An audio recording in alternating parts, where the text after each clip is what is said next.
श्री शिवाय नमस्तुभ्यम हर हर महादेव।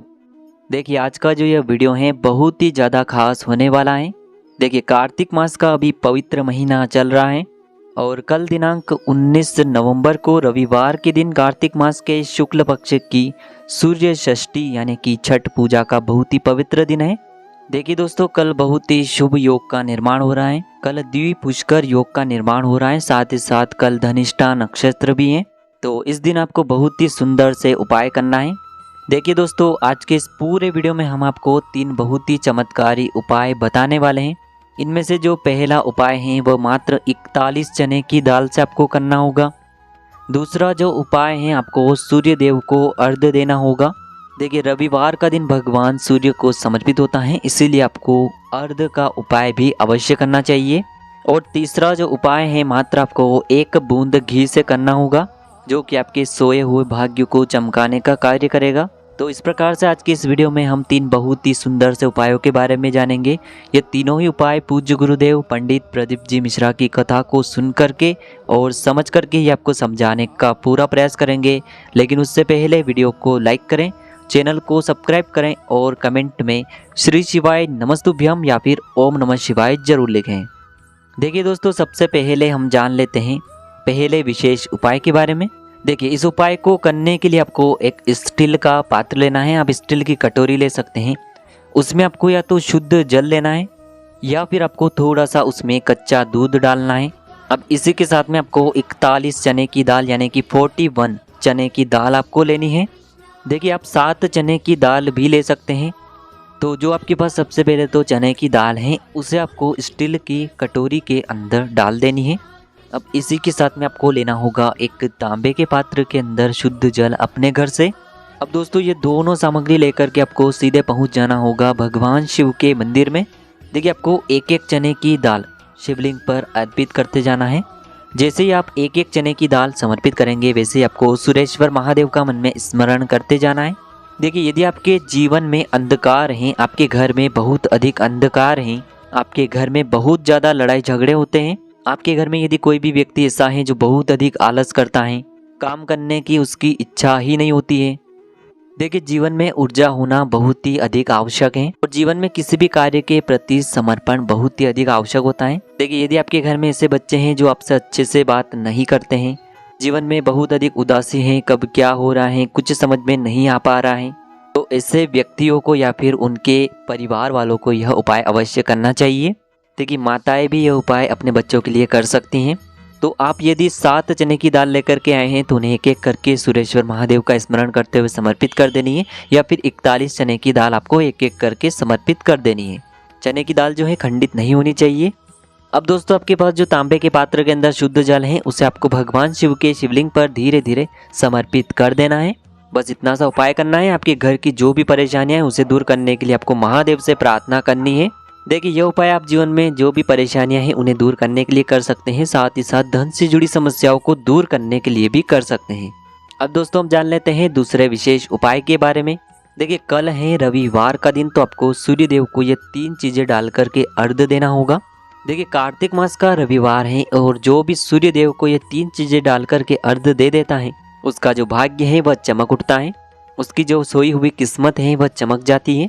बहुत ही प्यारा सा उपाय है, करके जरूर देखना। देखिए आपको सबसे पहले तो एक तांबे के पात्र के अंदर शुद्ध जल लेना होगा। देखिए रविवार का दिन भगवान सूर्य को समर्पित होता है, तो आपको यह अर्घ्य का उपाय अवश्य करना चाहिए। देखिए अब इस पात्र के अंदर या तो आपको 3 चने की दाल डालनी है या फिर आप 7 चने की दाल भी डाल सकते हैं। इसी के साथ में इस पात्र के अंदर आपको एक गुड़ का टुकड़ा भी डालना है और इसी के साथ में आपको उस पात्र के अंदर 1 चुटकी काले तिल भी डालने होंगे। तो ये 3 विशेष सामग्रियां हैं जो कि आपको रविवार के दिन सूर्य देव के अर्घ्य में डाल देनी है। काले तिल जो है वह कर्जों से मुक्ति दिलाते हैं और काले तिल भगवान विष्णु को बहुत ही अधिक प्रिय होते हैं। रविवार का दिन है इसीलिए आपको 3 या फिर 7 चने की दाल उस पात्र के अंदर डालनी है और साथ ही साथ जो गुड़ है उसका रंग सूर्य के समान है, इसीलिए आपको 1 टुकड़ा गुड़ का डालना है। देखिए ये 3 सामग्री तो आपको आवश्यक ही डालना है, लेकिन इसके साथ आप कुछ अन्य सामग्रियां भी डाल सकते हैं जैसे कि रोली, कुमकुम, हल्दी, गुड़हल का पुष्प, जो भी आप डालना चाहते हैं वह आप डाल सकते हैं। अब देखिए आपको भगवान सूर्य के सामने खड़े हो जाना है या फिर आपको अपनी छत पर चले जाना है और आपको सूर्य देव के 12 मंत्रों का जाप करना है। आपको ओम मित्राय नमः, ओम रविये नमः, ओम सूर्याय नमः, ओम भानवे नमः, ओम खगाय नमः, ओम पुष्णे नमः, ओम हिरण्यगर्भाय नमः, ओम मारीचाय नमः, ओम आदित्याय नमः, ओम सावित्रे नमः, ओम अर्काय नमः, ओम भास्कराय नमः। इन 12 मंत्रों का आपको जाप करना है। 12 मंत्रों का जाप नहीं करते हैं तो आप ओम सूर्याय नमः इस मंत्र का जाप भी कर सकते हैं। उसके बाद आपको सूर्य देव को अर्घ्य देना होगा।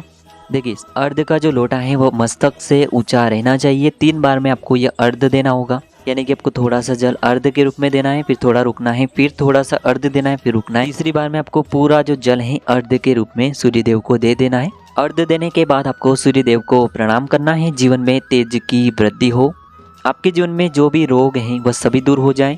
देखिए सूर्य देव को अर्घ्य देने से अधिकांश जो शरीर के रोग होते हैं वह दूर हो जाते हैं, क्योंकि निरोगी काया रहती है तो आपका जीवन सफल हो जाता है। तो निरोगी काया के लिए आपको सूर्य देव को अर्घ्य देना चाहिए। जीवन में तेज की वृद्धि हो, चारों और 10 दिशाओं में आपकी उन्नति हो, इसीलिए आपको सूर्य देव को यह अर्घ्य देना चाहिए। आपके कार्य में किसी भी प्रकार की अड़चने न आए, इसीलिए आपको सूर्य देव को अर्घ्य देना है। अर्घ्य देने के बाद आपको सूर्य देव को प्रणाम कर लेना है और अपने ही स्थान पर आपको 7 बार परिक्रमा कर लेनी है। परिक्रमा करते समय भी आपको ओम सूर्याय नमः इस मंत्र का एक बार जाप कर लेना है। तो इस प्रकार से आपको कार्तिक मास के रविवार की षष्ठी तिथि पर यह चमत्कारी उपाय अवश्य करना है। अब हम बात कर लेते हैं तीसरे महा उपाय के बारे में। देखिए यह उपाय आपको करना होगा मात्र 1 बूंद शहद या फिर 1 बूंद घी से। देखिए या तो आप 1 बूंद शहद लेंगे या फिर आपको मात्र 1 बूंद घी लेना होगा। सभी माताएं अपने बच्चों के लिए यह उपाय करेंगी। यदि आपका जो बच्चा है वह गलत संगत में जा रहा है, गलत लाइन पर है, आपकी जो संतान है बिल्कुल भी आपकी बात नहीं सुनता है, अगर आपकी जो संतान है वह तेजस्वी नहीं है तो आपको यह उपाय करना है। अगर आपकी संतान किसी भी कार्य में सक्षम नहीं है तो यह उपाय आपको करना चाहिए। देखिए आपको एक तांबे के पात्र के अंदर शुद्ध जल लेना होगा अपने घर से। इसी के साथ में आपको मात्र एक प्यारी सी और सुंदर सी बेलपत्र लेनी होगी और इसी के साथ में आपको मात्र 1 बूंद घी लेना होगा। देखिए यदि आपको बेलपत्र प्राप्त नहीं हो पाती है तो भगवान शिव के शिवलिंग पर चढ़ी हुई बेलपत्रों का पुनः शुद्ध जल से धोकर के उपयोग कर सकते हैं। अब देखिए दोस्तों आपके पास जो बेलपत्र हैं उसकी चिकनी साइड पर तीनों पत्तियों पर जो बेलपत्र की बड़ी वाली बीच वाली पत्ती होती हैं उस पर आपको ओम का निर्माण करना है शहद या फिर घी से, और नीचे की जो 2 पत्तियां होती हैं उन पर आपको एक एक बिंदी लगा देनी है। यानी कि एक बिंदी आपको माता पार्वती के नाम की लगानी है, एक बिंदी आपको भगवान गणेश के नाम की लगा देनी है। अब यह एक बेलपत्र आपको भगवान शिव के शिवलिंग पर समर्पित करना है। आपकी जो संतान है वह सुखी हो, आपकी जो संतान है उसके जीवन में जो भी कष्ट आ रहे हैं, जो भी परेशानियां आ रही हैं वह सभी दूर होने लगे। अगर आपकी जो संतान है वह आपकी बात नहीं मानती हैं, जो भी अगर आपकी इच्छाएं हैं, जो भी आपकी कामनाएं हैं, उन्हें बोल करके आपको यह बेलपत्र जो है इससे शिवलिंग पर समर्पित करनी होगी। देखिए कल रविवार का दिन है, कार्तिक मास का रविवार है, तो शहद और घी का उपाय तो आपको करना ही चाहिए। तो बेलपत्र किस प्रकार समर्पित करनी है? बेलपत्र की जो चिकनी साइड है जिस पर आपने ओम का निर्माण किया है, एक एक बिंदी लगाई है, वह शिवलिंग से स्पर्श होगी। इसकी डंडी आपको जलाधारी की ओर रखनी होगी। इस प्रकार से बेलपत्र समर्पित कर देनी है। अब इसके बाद जो आपके पास एक तांबे के पात्र के अंदर शुद्ध जल बचा हुआ है, इसे आपको धीरे धीरे भगवान शिव के शिवलिंग पर अर्पित कर देना है।